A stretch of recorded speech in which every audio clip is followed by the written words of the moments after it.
Sveiki, Lietuvos Respublikos piliečiai, draugai, pažįstami ir artimieji, tie, kas myli ir nekenčia. Šiandienos tema – vanduo. Nemažai yra vaizdo įrašų temų Facebook'e ir kitose platformose apie tai, kad mus nuodija chemtrailais, lėktuvais, purškia visokią chemiją. Aš nesakau, kad aš to netikiu, bet apčiuopimų įrodymų, kurių aš asmeniškai negalėčiau paneigti, aš neradau. Ten visus tos fizikinius reiškinius, kuriuos galima nesunkiai paaiškinti, kiti žmonės priima kaip ženklus ir kad tai yra įrodymas. Čia kitos laidos tema. Ašgi noriu pakalbėti apie tai, kas mums yra realiai aktualu. Apie geriamąjį vandenį. Tai siejasi su tuo, kad šį vasarą buvo labai karšta. Ir vasaros metu viskas įkaito iki tiek, kad netgi šaltas vanduo, bėgantis iš čiaupo, tapo šiltu. Pirmą kartą su šitos problemos apraiška aš susidūriau maždaug rugpjūčio pradžioj, galbūt Liepos pabaigoje. Mes važiavome į kažkokias varžybas ir mūsų autobusiukui buvo problemos su aušinimo sistema ir mums teko jį dapilinėti vandenį. Tiesiog jisai bėgo iš to automobilio ir mes prisipylėm vandens tam, kad važiuoti iki namų. Ir pylėmės vandenį iš čiaupo į tuščią plastikinę tarą. Grįžom namo, viskas tvarkoj, viskas gerai. Ir automobilis buvo, mes grįžom šeštadienio naktį. Sekmadienį automobilis prastovėjo, atvažiavom išsikrovėm, ten visokius daiktus, į automobilius nukrovėm. Automobilyje liko tik tais tara nuo gaiviųjų gėrimų ir ta, kurią mes naudojom būtent vandeniui pripildyti. Tarp tos visos taros buvo ir ta tara, kurią mes naudojom pripildyti vandeniui. Tai buvo 5 litrų bakeliai permatomi. Iki to ten buvo distiliuotas vanduo, o mes pylėm čiaupo vandenį. Kas įdomu, kas man buvo labai keista, kai pirmadienį aš pamačiau vieną iš tų butelių, jisai buvo žalias viduje. Per 2 paras sugebėjo tas vanduo sužaliuoti. Vanduo iš čiaupo. Ir aš tada užsidaviau klausimą, kiek tų bakterijų turėjo būti čiaupo vandenį ir kiek nuostabios sąlygos turėjo būti toj taroj, talpoje, kad per 2 paras tenai įsikurtų kolonija. Ir aš tada kažkaip tiesiog nustebau, bet tam nesuteikiau kažkokio papildomo dėmesio. Po kurio laiko, gal po 2-3 dienų, galbūt po savaitės, pildamas vandenį iš čiaupo, aš atkreipiau dėmesį, kad jisai pirmas reikalas yra šiltas, antras reikalas, kad kažkoks keistas kvapas.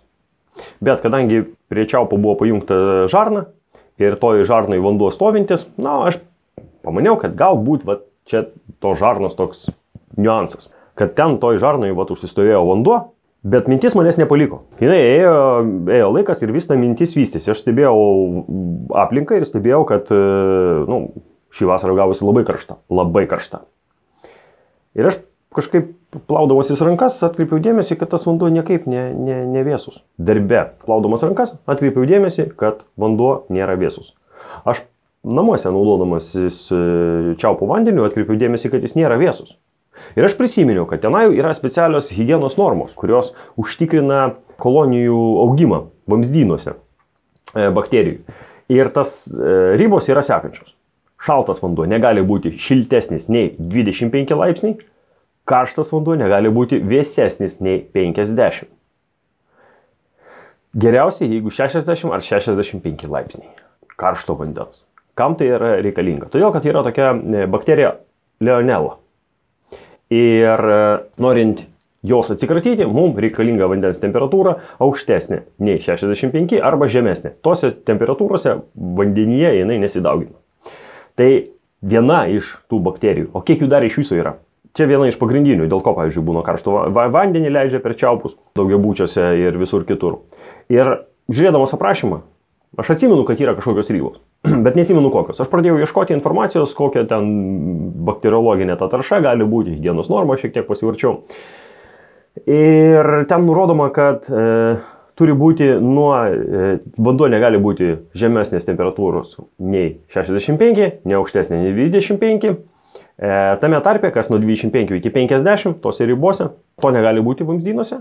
Ir negana to, dar yra pataisimas visos šitos situacijos priklausomai nuo to, kiek yra vandens pratekama. Jeigu tai yra nuolatos cirkuliuojantis vanduo sistemoje, ten vienai. Tai yra mažesnės rizikos vandens sistema. Jeigu vanduo užsistovi vamzdžiuose, sakykime, jūs retai naudojatės vienu iš čiaupų, kokioje nors patalpėliai. Vamzdis daeinantis iki to čiaupo, tame vamzdyje, esant susiklošius tinkamom aplinkybėm, tai yra, kai šilta, gera ir smagu, ten gali pradėti daugintis bakterijos, kurios jūs atrodytų, tai tam vamzdyje ir tenai ir stovės. Ne, vandens sistemoje visą laiką vyksta pulsacijos. Slėgis kyla ir mažėja. Tai kas gaunasi, jeigu mes turime T formos susijungimą, nuo to T formos ateina vamzdis, kuriame vanduo užsistovi, tai vanduo judėdamas šito vamzdžio, jisai padaro sekančiai, jis suspaudžia vandenį tam gabaliuke ir po to, kai mes atsukam čiaupą, tas vanduo su tom bakterijom pakliūna į sistemą. Taip negali būti. Ta prasme, taip yra, viskas tvarkoj, bet negali būti, kad tas vanduo būtų šiltas, nes tenai pradės veistis labai sparčiai bakterijos ir po to jos užterš mūsų vandenį, geriamą, kurį mes vartojame. Kalbėdama čia su apylinkės daktarė, su mane šeimos gydytoja, taip vadinama, jinai prasitarė, kad po dabartinių tų žmonių, kas vasaros metu buvo užsikrėtę COVID-u, yra nemažai problemų, žmonių turinčių problemų su žarnynu.